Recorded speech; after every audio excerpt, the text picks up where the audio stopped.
Mickey turned out to be the right mouse in the right place at the right time.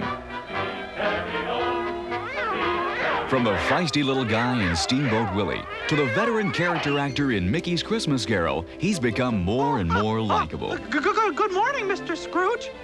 The 30s were Mickey's golden age. Of the 119 cartoons that Mickey starred in, 87 were produced in the 1930s. And what a decade it was. The 30s had barely begun, and there was Walt Disney receiving a special Academy Award for the creation of Mickey Mouse.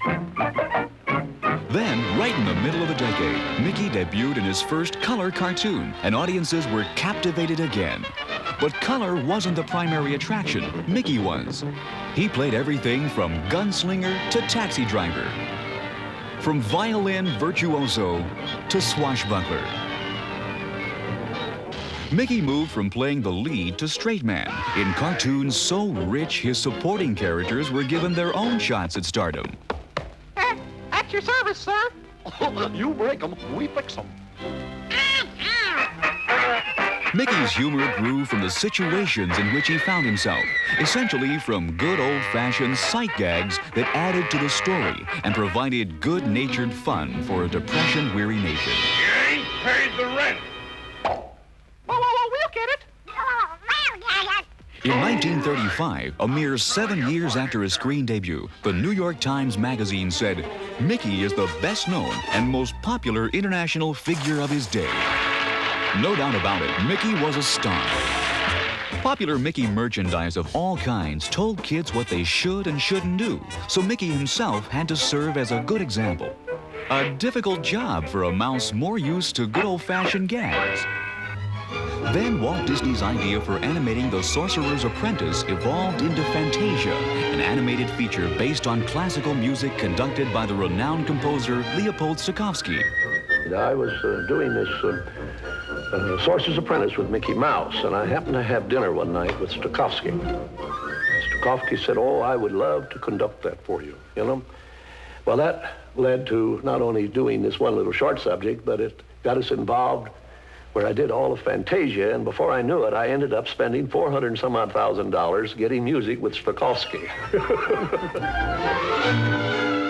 Fantasia was an impressive role for Mickey, as well as an enduring tribute to the skill and imagination of Walt Disney, his artists, and animators. World War II. Disney's contributions included posters, insignia, and even an important secret code. The password of the Allied forces on D-Day, June 6, 1944, was, you guessed it, Mickey Mouse. Throughout the 40s and 50s, Mickey continued to be a goodwill ambassador, while Donald, Pluto, and Goofy took more and more of the pratfalls. And the curtain calls, too.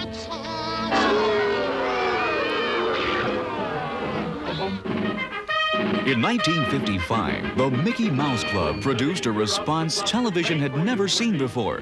Children and adults everywhere were singing its anthem. Hey there, hi there, ho there, you're as welcome as can be.